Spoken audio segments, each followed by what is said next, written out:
Baru-baru ini sedang viral-viralnya, di mana Menteri Pendidikan yaitu Pak Nadiem Makarim sedang kena masalah besar.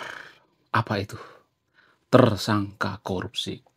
Ya, benar banget. Tersangka korupsi. Saya nggak expect ya, Pak Nadiem ini bisa tersangka korupsi. Karena kalau saya perhatikan ya, dari wajahnya gitu kayak wajah orang bener gitu.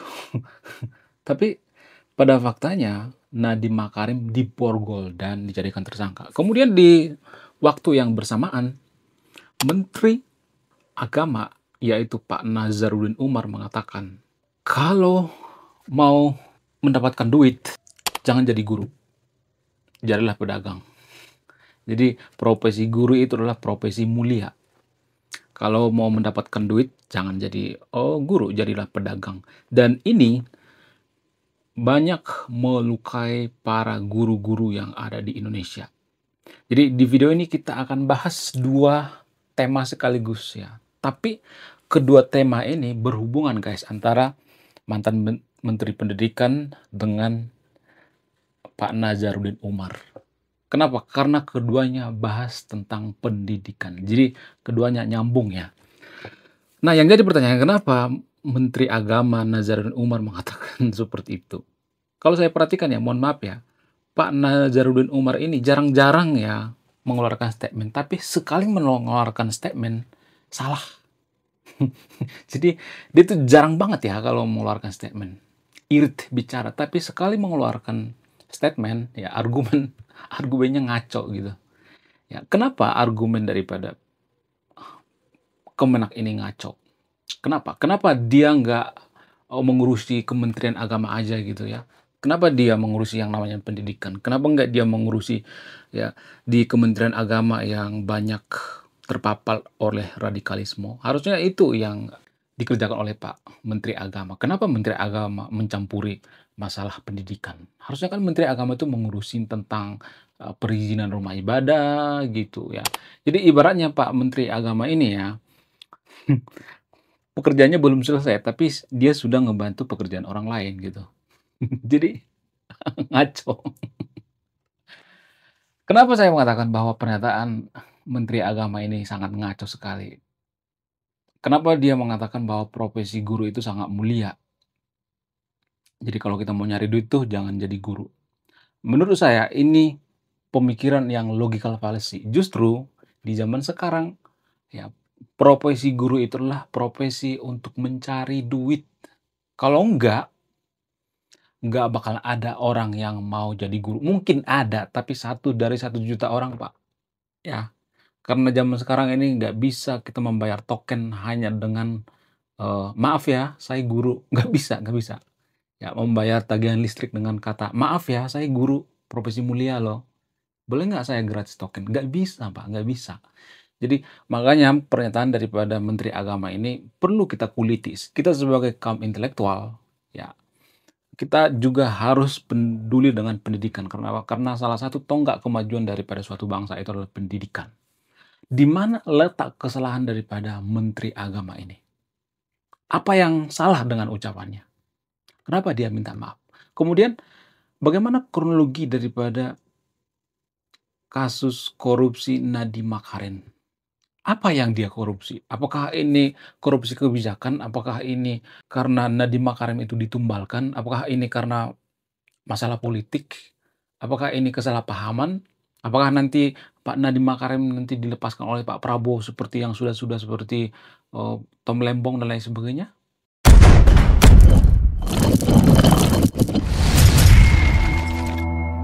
Persamaan antara statement Pak Nazarudin dengan, mantan Menteri Pendidikan yaitu Pak Nadiem Makarim ini ada satu persamaan yang sangat signifikan, apa itu? Mereka mengurusi pendidikan tapi tidak tahu di mana masalah pendidikan itu sendiri. Pak Nadiem Makarim mengurusi yang namanya tentang apa? Tentang pengadaan laptop, ya. Ya, masalah daripada Pak Makarim ini kan masalah pengadaan laptop sebenarnya, ya. Kemudian masalah daripada Menteri Agama itu dia mengurusi yang namanya pendidikan, tapi dia nggak tahu masalah pendidikan itu seperti apa gitu. Dia mengatakan bahwa guru itu adalah profesi mulia, jadi kalau mau dapat duit, jangan jadi guru, jadilah pedagang. Kedua kalimat ini atau kedua pernyataan daripada, menteri ini sangat logical fallacy ya, karena apa? Karena masalah daripada pendidikan di Indonesia itu adalah masalah yang pertama itu masalah kesejahteraan guru. Karena guru tidak sejahtera, maka banyak orang yang tidak mau jadi guru. Jadi profesi guru itu, ya banyak orang jadi guru di Indonesia itu karena terpaksa. Karena apa? Karena PNS. Mereka tidak punya passion untuk mengajar. Kebanyakan dari mereka itu karena terpaksa. Sehingga apa? Sehingga kualitas guru di Indonesia itu sangat memprihatinkan. Jadi harusnya Pak Nadiem ini mengurusi masalah kualitas guru dulu, baru mengurusi yang namanya cybergogi atau pengadaan alat laptop ya. Ya, jadi ini yang bermasalah di Indonesia, pendidikan Indonesia itu ya menurut data ya, sekitar 40% guru di Indonesia itu setelah diuji dengan uji kompetensi guru, 40% di antara mereka tidak layak jadi guru. Ya. Jadi nilainya di bawah 70. Harusnya di atas 70 ya. Tapi 40% guru di Indonesia itu nilainya 70%. Hanya 60% yang layak mengajar. Itu pun ya kalau dibandingkan dengan negara maju jauh lebih bobrok ya kompetensi guru di Indonesia. Nggak semuanya ya. Saya tidak mengkritik semua guru yang ada di Indonesia, tapi ya berdasarkan data gitu. Uji kompetensi guru. Nanti kalau saya ngomong seperti ini nanti ya siapa tahu ada eh, keluarga guru di sini nanti marah sama saya. Jangan marah sama saya. Marah sama yang bikin datanya. Ini berdasarkan data. Saya ngomong by data gitu. Saya nggak ngarang-ngarang gitu. Jadi permasalahan pendidikan di Indonesia itulah guru. Ini yang tidak diketahui oleh Pak Nadiem Makarim. Ya, Pak Nadiem Makarim itu malah fokus ngurusin pengadaan laptop. Ya, saya tahu tujuannya baik. Misalnya nih ya siswa-siswa terluar ya. Jadi kasus daripada Makarim ini kronologinya, Pak Nadiem Makarim mengadakan yang namanya pengadaan laptop ya. Laptop yang bekerja sama dengan Google Chrome ya. Jadi nama laptopnya itu kalau nggak salah itu Chromebook ya. Jadi Chromebook ini lebih ekonomis ya, lebih murah daripada laptop biasanya. Karena apa? Karena ada spesifikasi daripada laptop ini yang tidak dimiliki oleh laptop biasanya seperti RAM-nya yang lebih kecil ya dan lain sebagainya ya, bentuknya lebih tipis dan sebagainya. Ada banyak macam-macam ya. Namun yang tidak disadari oleh Pak Nadiem Makarim itu adalah ada semacam perpres, ya, perpres dari presiden tentang pengadaan barang dan jasa. Jadi di situ dijelaskan, kalau kita mengadakan barang dan jasa itu yang pertama diutamakan itu adalah produk lokal. Sementara Pak Nadiem Makarim ya mengambil dari produk luar. Ya, Chromebook itu kan produk daripada luar ya. Jadi perpres ini dibuat untuk apa? Untuk ya menggerakkan ekonomi lokal. Sementara Pak Nadiem Makarim lebih memilih produk luar daripada produk dalam negeri. Saya nggak tahu alasannya ya. Apakah karena masalah kualitas, apakah karena alasannya eh, kualitasnya lebih baik, saya nggak tahu ya lebih pastinya. Kemudian yang kedua, mereka mengadakan yang namanya rapat tertutup, bukan rapat terbuka. Itu kesalahan kedua daripada Pak Nadiem Makarim. Jadi sekitar tahun 2020 ya Pak Nadiem Makarim mengadakan yang namanya pengadaan laptop ya Chromebook ini. Ya sudah koordinasi dengan pihak Google dan lain sebagainya. Sementara di tahun sebelumnya tahun 2018 pengadaan daripada laptop ini eh, tidak berhasil karena apa? Karena pendidikan kita dan siswa-siswa di Indonesia itu masih banyak yang gaptek ya, terutama yang tinggal di pedesaan ya. Padahal laptop ini ditujukan bagi pendidikan terluar ya. Dan Pak Nadiem juga nggak berpikir bahwa akses internet di Indonesia itu masih lemot ya. Sehingga bagaimana kita menggunakan laptop yang super canggih itu dalam dunia pendidikan sementara internet juga di pedesaan juga masih lemot dan lain sebagainya ya. Ya eee, itu yang kasus yang pertama ya. Kemudian Pak Nadiem ini sepertinya memaksakan pengadaan Chromebook ini. Dia mengadakan yang namanya rapat tertutup ya. Nah, di situ kesalahan daripada Pak Nadiem Makarim. Kenapa pada pas rapat itu tidak dibikin semacam video gitu, seperti videonya, Kang Deddy Mulyadi ya. Pada saat rapat itu dibikin videonya, ada dokumentasi ya. Jadi suatu saat ya, ada semacam barang bukti. Ini loh barang bukti kita rapat. Jadi tidak ada yang namanya transparansi. Itu yang ketiga ya, kesalahan daripada Pak Nadiem Makarim. Tidak ada yang namanya transparansi. Tapi ya saya yakin ya, mungkin ini ya dugaan saya ya, ini termasuk korupsi kebijakan mungkin dugaan saya ya. Mudah-mudahan dugaan saya tidak meleset ya. Saya masih yakin sama Pak Nadiem Makarim. Nadiem Makarim itu kan seorang pengusaha, dia tahu betul untuk menjaga yang namanya reputasi. Modal yang paling dijaga oleh para pengusaha itu adalah nama baik, reputasi. Jadi kalau seperti ini kan reputasi Pak Nadiem Makarim kan sudah hancur ya. Soalnya kalau saya perhatikan ya, dia kan punya Gojek tuh ya, masa dia ngambil duit recehan dari dunia pendidikan. Total kerugiannya itu kurang lebih 1, sekian-sekian triliun ya. Padahal dia kan punya duit kan, dia kan sudah berkecukupan ya. Masa dia ngambil duit recehan dari, pemerintah, dari pendidikan? Apakah dia dikebuli oleh bawahannya? Dugaan saya mungkin dia, tidak tahu bahwa banyak bawahannya, dugaan saya, yang munafik ya, yang bisa menyalahgunakan jabatan atau bisa aja pembisik-pembisik atau sekelilingnya yang tidak kompeten ya. Itu dugaan saya ya. Saya masih, syok gitu, saya masih belum percaya bahwa Pak Nadiem itu korupsi, ya. Saya tahu Pak Nadiem itu adalah orang yang baik ya, orang yang berintegritas, saya tahu itu, ya. Cuman permasalahannya dia tidak mengerti pendidikan Indonesia gitu. Harusnya dia ditempatkan pada posisi yang pas ya. Harusnya Pak Nadiem ini menteri tentang teknologi ya harusnya ya. Karena kan lebih paham tentang dunia teknologi Gojek ya.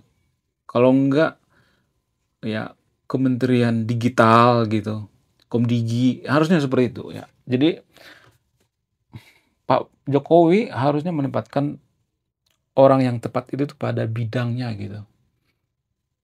Pak Nadiem itu nggak pernah sejarahnya dia jadi guru, tapi jadi menteri pendidikan. Harusnya yang jadi menteri pendidikan itu adalah mantan dosen misalnya, mantan guru misalnya, ya kalau bisa mantan guru honorer gitu, ya, ya kan? Guru gembul ya, cocok lah jadi menteri pendidikan ya. Kalau nggak Jerome Pauline ya, cocok jadi menteri pendidikan. Kalau nggak Ferry Irwandi dan lain sebagainya ya. Itu yang cocok jadi menteri pendidikan. Karena apa? Karena mereka punya satu kesamaan yaitu mengerti pendidikan dan bisa mengajar, berkompetensi ya. Ya, sementara Pak Nadiem ini kan bukan kompetensinya di situ ya. Jadi ini PR bagi pemimpin-pemimpin kita ya. Banyak tuh pemimpin kita itu menempatkan menterinya itu tidak pada bidangnya gitu. Ya, kenapa bisa seperti itu? Ya karena partai sebenarnya. Menteri-menteri itu kan titipan partai kan rata-rata. Itu kan jabatan politis sebenarnya, bukan jabatan untuk merubah sistem pendidikan Indonesia, enggak ada. Malah diacak-acak oleh Pak Nadiem Makarim ya. Kemudian masalah pendidikan di Indonesia itu, kalau saya perhatikan, kita itu pedagogik juga belum bagus gitu. Dalam pendidikan kita itu, pedagogik itu kan paling dasar ya. Bagaimana menyampaikan, materi kepada siswa, bagaimana supaya siswa itu cepat mengerti. Masih tahap tahap dasar juga kita belum bisa gitu step awal. Sementara pengadaan daripada Chromebook ini atau laptop ini sudah masuk pada cybergogi ya, pedagogi. Ada tingkat-tingkatannya, tingkat paling atas itu cybergogi. Jadi cybergogi itu cocok diterapkan di negara maju, sementara negara kita itu belum siap ya. Rata-rata pendidikan kita itu belum siap yang namanya cybergogi ya.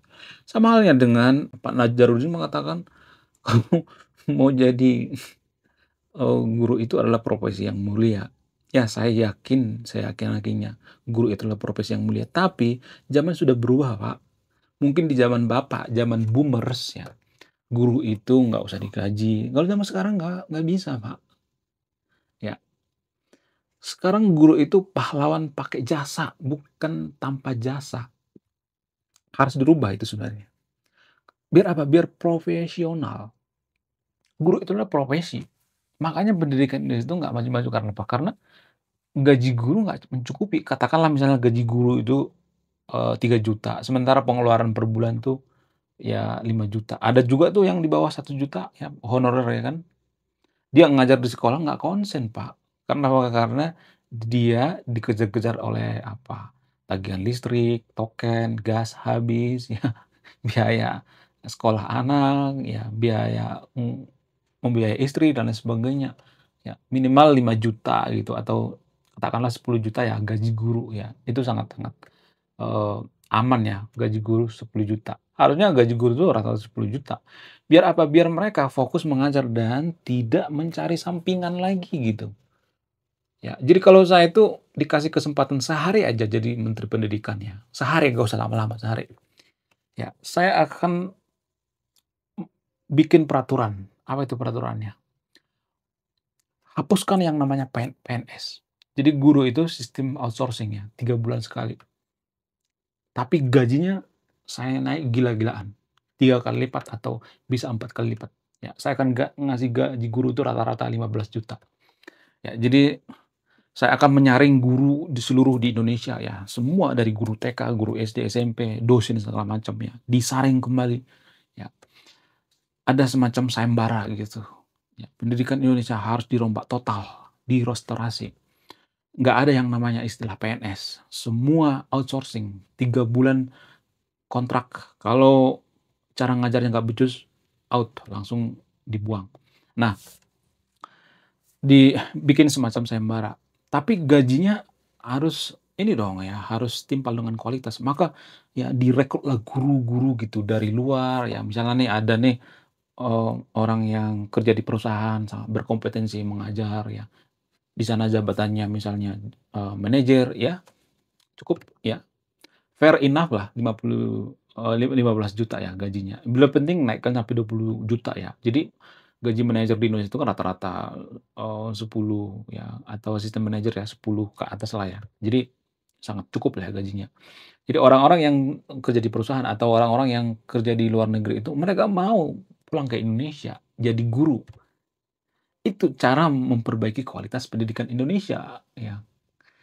Jadi kalau misalnya guru ini nggak berkompeten ya, nggak bisa mengajar ya, mengajarkan yang namanya radikalisme dan sebagainya, langsung dibuang aja. Mengajarkan yang namanya intoleransi, langsung dibuang aja. Jadi sekali 3 bulan ya, ada semacam ya, seperti yang ada di Jepang ya, ada semacam uji kompetensi. Jadi guru-guru yang tidak berkompetensi itu ya, kebuang dengan sendirinya. Karena apa? Karena ya ada yang namanya, eee, sistem yang bagus gitu ya. Jadi ini menurut saya yang perlu diperhatikan oleh pendidikan Indonesia ya. Pak Najarudin ya, Menteri Agama. Sekali lagi Pak, lebih baik Bapak mengurusi tentang perizinan rumah ibadah, kemudian SKB 2 menteri daripada ngurusin pendidikan ya. Ya, Bapak nggak ngerti ya dunia pendidikan. Jadi jangan ikut campur gitu. Ya, hanya orang-orang yang, eee, bekerja di bidangnya gitu. Saya tuh pernah jadi guru bimbel, guys. Jadi saya tidak asal mangap gitu. Sekitar 5 tahun saya pernah guru bimbel. Jadi saya punya passion mengajar juga. Makanya saya bikin channel ini karena apa? Karena ya sama aja ya, saya ngajar di bimbel juga dengan di YouTube juga sama aja sebenarnya ya kan. Saya punya waktu luang gitu. Jadi kualitas guru di Indonesia itu sangat memprihatinkan. Ya, ini yang perlu saya rombak kalau saya jadi menteri pendidikan. Guru kita yang paling bermasalah. Sementara kalau saya perhatikan di Indonesia itu pendidikan bermasalah yang dirubah itu kurikulum. Kan nggak nyambung. Hal ini sama seperti misalnya nih ya, mobil kita mogok tapi yang diganti itu cuman bannya doang gitu. Ya, mobil mogok itu berarti mesinnya bermasalah gitu, bensinnya habis misalnya apa segala macam, tapi yang diganti bannya gitu kan ngaruh. Ya, sama seperti itu pendidikan di Indonesia. Aduh, sampai kapan ya pendidikan seperti ini ya? Saya mulai resah terhadap pendidikan Indonesia itu karena saya sudah punya anak, guys. Ya, dulu saya nggak terlalu peduli dengan pendidikan Indonesia, mau bobrok, mau ngapa. Karena kita sudah punya anak, kita khawatir dengan pendidikan anak kita ya, khawatir dengan guru-guru yang intoleran ya, khawatir dengan guru-guru yang tidak berkompeten ya, khawatir dengan kesejahteraan guru dan lain sebagainya ya. Jadi lebih baik kita fokus pada, eee, gaji guru dulu deh, kesejahteraan guru dulu, baru ya kita bicara tentang kualitas. Karena ada harga, ada kualitas. Oke, sekian video ini. Terima kasih sudah menyimak dan memahami. Saya kaum intelektual, salam rasional.